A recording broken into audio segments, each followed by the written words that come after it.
This is You, Me, and the Community on ASU-TV. I'm Candace Evans, Senior Career Advisor for the NYIT College of Osteopathic Medicine on the Jonesboro campus of Arkansas State University and host of You, Me, and the Community here on ASU-TV. KASU 91.9 FM is the 100,000 watt public broadcasting service of Arkansas State University in Jonesboro. KASU connects Northeast Arkansas, Southeast Missouri, and West Tennessee to music, news, art, and views on air and online. Joining us on today's show is KASU Station Manager, Mr. Mark Smith. Thanks so much for joining us today. How are you doing? I'm doing well. Thanks for having me. Good. All right, so we have to let everyone know all about KASU. So tell me, how long have you been with KASU? I have worked at KASU for over 30 years as a full-time staff member. Before that, I worked at KASU as a student at Arkansas State University. I was on the student staff, left for a bit after graduation, and then ended up coming back over 30 years ago. I've been there ever since. Wow. So how long have you been manager? I've been manager going on 5 years now, which is Okay. hard to believe. It's gone by so fast. Yeah. So I have to know, just for me, what got you into radio? Okay. In my senior year of high school, we had a career day where we all work at different businesses for a day, just kind of see what it was like out in the world. And I picked a radio station to go work for a day. They ended up hiring me for the summer after I graduated, and then I worked at a different radio station the following summer and came to ASU, and it's been radio ever since. Wow, so you always knew. Pretty much. Once that career day hit, you knew it was going to be radio. Yes. Awesome. So, as station manager, what's some of your responsibilities that you have? Well, the station manager responsibilities are not that exciting.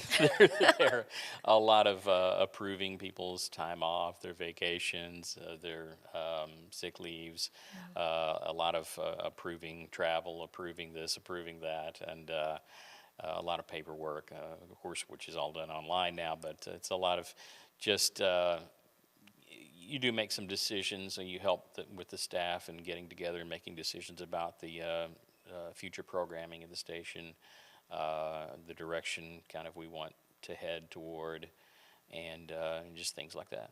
Okay.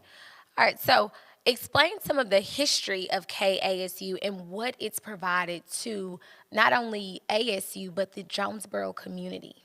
Well, the station began in 1957, so the station's 5 years old? No, I'm going on 66 years old now. Started in 1957 as a small student station that just got out to just the campus community. It was all that could listen to it. A very small wattage station on the third floor of Wilson Hall, actually. Wow. And it grew over time, over the years, and now we're at 100,000 watt FM, broadcasting at 91.9 FM, and also streaming at kasu.org. We have a mobile app you can download and listen. You can donate through the mobile app, check out our news content and things like that. So it's grown over time from the small student station, and for many, many years we were the voice of the sports network, airing the basketball and football games. That was farmed out to commercial radio several years ago. And since then, we've been more of a traditional NPR, National Public Radio station, broadcasting NPR content from Washington, D.C., their news and their discussion programs, but also doing a lot of local news and local music programs. And so it's just kind of grown and evolved through different stages over the years, and we're very proud of where we are now. Awesome. So did you have the opportunity to work in the Wilson Hall, or were No, you just that was okay before my time. Before your time? Awesome. So what can you say has been the greatest evolution of KASU since you've been here? Since I've been here. When I came here as a student was actually only I believe the second year in the building we're in now, in the Communications Education building. This building was new at the time when I was here as a student. And so it was a huge evolution for the station to jump to a 100,000 watt FM. That happened shortly before I came here. But to jump to a 100,000 watt FM, which is the strongest FM signal that the Yeah. FCC will allow. So we cover all of the tri-state area, Northeast Arkansas, Southeast Missouri, West Tennessee.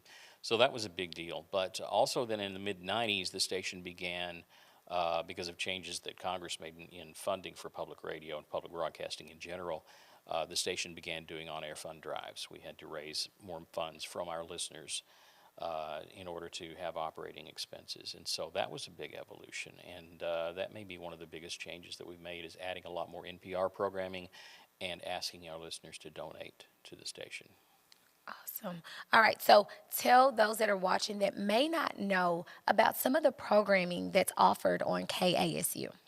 Okay, well, like I said, we air programming from NPR, from National Public Radio. Their news programs, their discussion programs, that's largely throughout the day.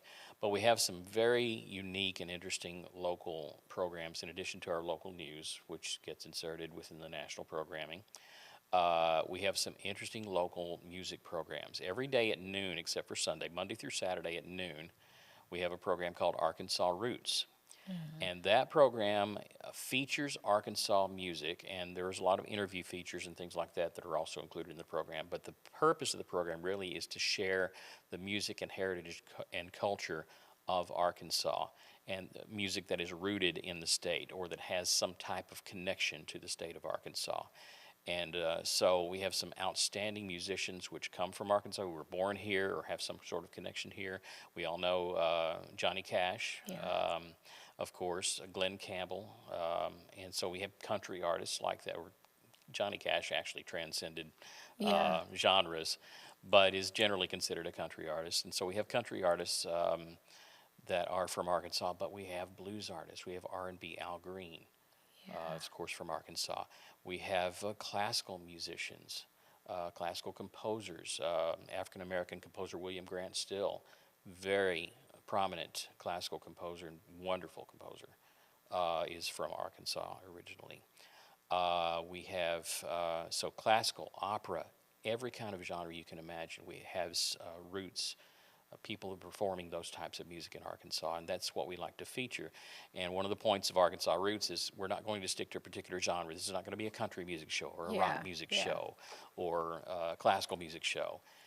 It doesn't matter what kind of music it is. If it's rooted in Arkansas, you're going to hear it on Arkansas Roots at some point. And so everything from Black Oak, Arkansas, to Evanescence, which originated in Little Rock, to there's some interesting rap and R&B groups that we play on occasion. And then, of course, you have your Johnny Cash and Glenn Campbell, Wilburn Brothers, which is an old country act from the Grand Ole Opry days, in the 50s and 60s. And so just all types of music that you can hear on Arkansas Roots, and that airs every day at noon. And so that's one of our favorite programs. But there's a lot of unique music programs that you hear. And I don't know how much detail you want to go into. I got some notes here. Yes, let everyone know, down- because in case someone wants Yeah. to listen in and they can find a program that they like. Yeah, and it just depends on what time of day you listen. Generally, our talk and discussion programs are throughout the day, except for Arkansas Roots. We have a break in midday at noon for Arkansas Roots, and you'll hear talk and discussion programs before and after that. At night, it's classical, it's jazz, classical early evening, jazz late evening, on overnight. And then on the weekends, it opens up to all kinds of different possibilities, from Down Home Harmonies, which is a bluegrass program that airs on Sunday afternoons. We have a program called Hand Crank Radio, which is music from off the beaten path, is how we describe it. Wow. The host, Mike Luster, there just plays, basically whatever he wants for a while, and it's a very unique program. Program called Mr. Rogers' Rock Collection, which features a longtime radio personality, Dennis Rogers. He's a radio legend here in our area. And he presents a wide variety of progressive rock on Sunday nights at 8. Music from the Isles is music from Scotland and Ireland, Celtic music, that airs on Sunday mornings, Saturday mornings and Sunday mornings, on the weekends. So on weekends you'll hear Celtic, you'll hear jazz, you'll hear rock and roll, you'll hear rock, you'll hear country. 6 Degrees of the Delta presents all kinds of types of music that has some type of connection to the Delta region that we live in. Wow. Rhythm and Grooves is R&B music from the 50s and 60s. Something Blues, the longest running music program we have on KASU. Local volunteer Harry Larry presents recordings of music performances and concerts in the region. And so just all types of music on the weekends, from bluegrass to blues to everything in between. Wow, so if someone was just wanting to sample music, they could tune in. Absolutely. And get some. Wow, Yes. that's awesome. So we know that we're here on campus. What's the relationship with the School of Media and Journalism with the Department of Creative Media? Yeah. KASU is very proud to be a part of the School of Media and Journalism. Yeah. We're under that umbrella, and is proud to offer opportunities to students.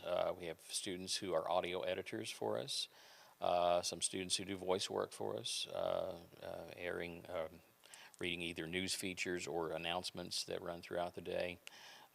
We have a student who is our music librarian and keeps track of music and helps our program director, Marty Scarborough, find music in the library when he needs to pull something up to play. So there are a lot of different opportunities that are available,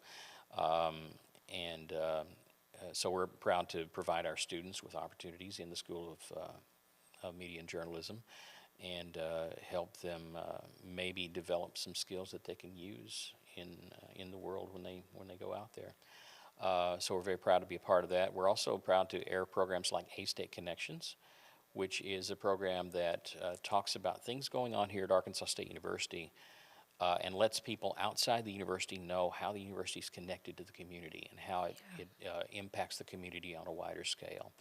And just things that you might not hear about otherwise, research that faculty members are doing, books that faculty members have written, things that are going on in our various colleges across the campus and across other campuses in the system, frankly, finding out just what's going on and how A-State impacts the wider community around it. Wow, so there's a lot going on at KASU. There's many genres of music, so on Saturday mornings, if anyone wants to get up and listen and sample different types of music, tune in to KASU 91.9. And we'll continue our conversation with KASU station manager, Mr. Mark Smith, after this quick break. We'll be right back with this and more of You, Me, and the ASU-TV, shows like Red Wolf Roundtable, ASU-TV News, Westside Football, and more. Gain real-life experience while doing what you love. Get involved with ASU-TV today. Red Wolf Radio is a student-led organization at Arkansas State University wanting to hear your takes on pop culture, music, the news, and college life. Just about anything you can think of. Located in the Education and Communications building on campus, we are always looking for more volunteers. So if you're an Arkansas State University student, no matter the major, and this is something that interests you, shoot us an email at redwolfradio@astate.edu. That's redwolfradio@astate.edu. Let them hear you how. At Arkansas State, we want you to go. Go where learning soars, takes flight, and rockets ahead. Go for experiences, internships, and scholarships. We want you to go. Become A-State Maine. Are you ready to go? Go.astate.edu for details.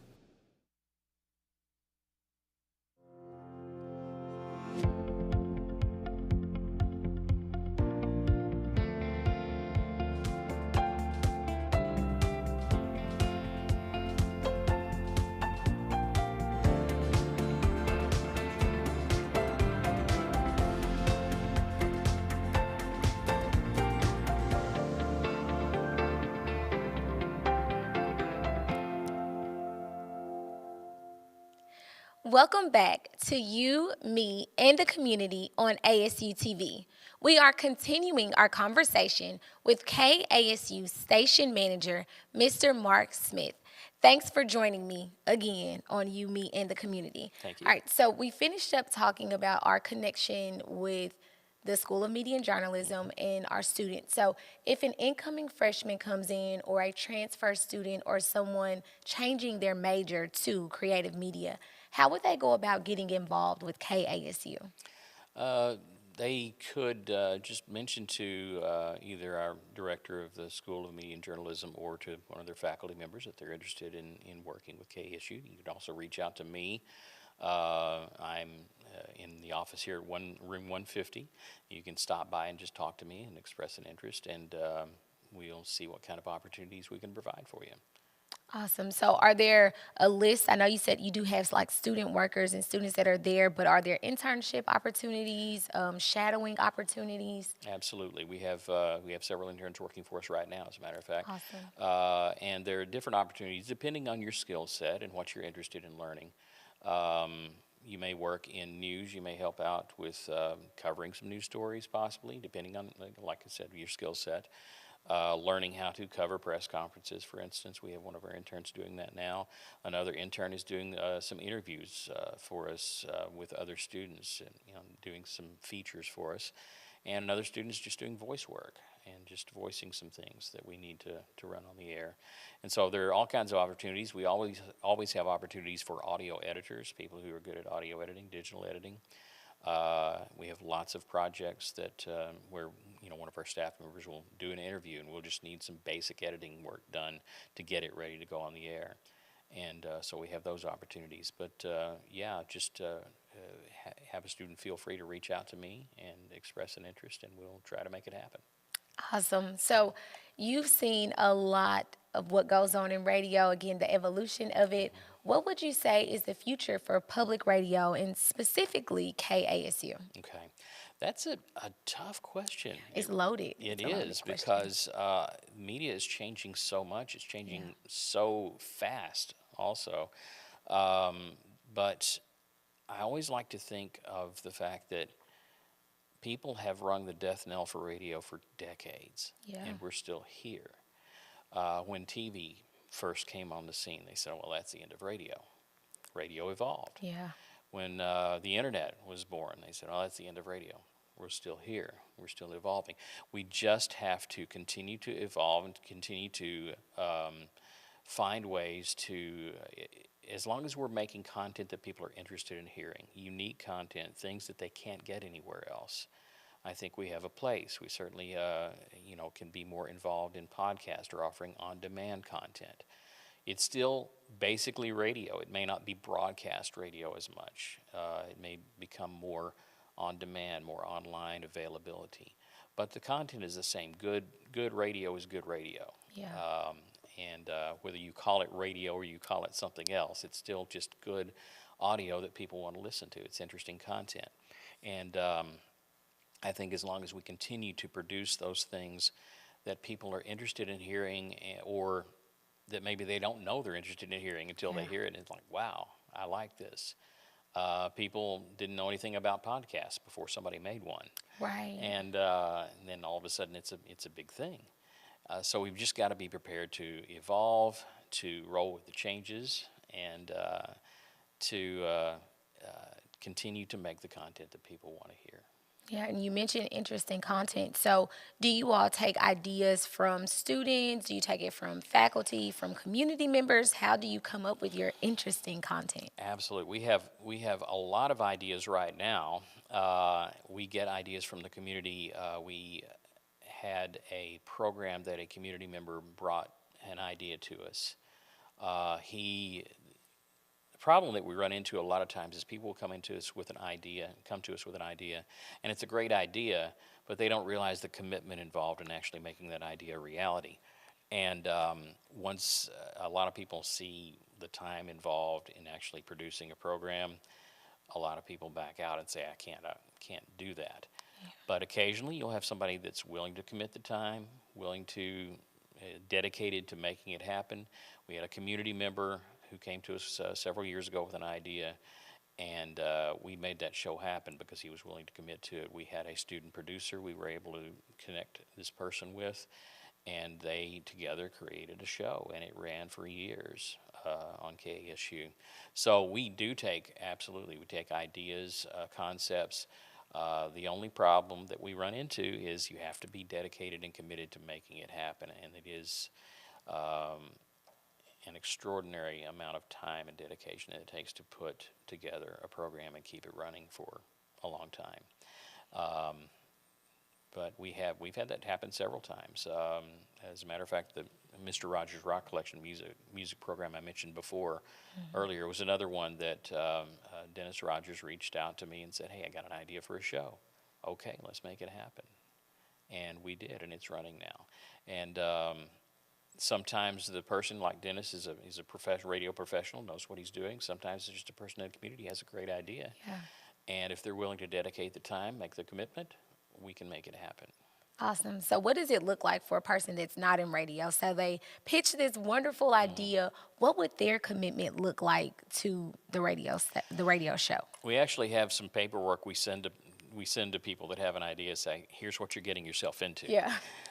To let them read through it and say, are you sure that you really want to do this? Because you're talking about doing research into writing a script, writing an opening, writing a closing, writing the transitions during the show, depending on what type of show it is, deciding what you want to say during the show. First of all, you need a kind of a mission statement for each program.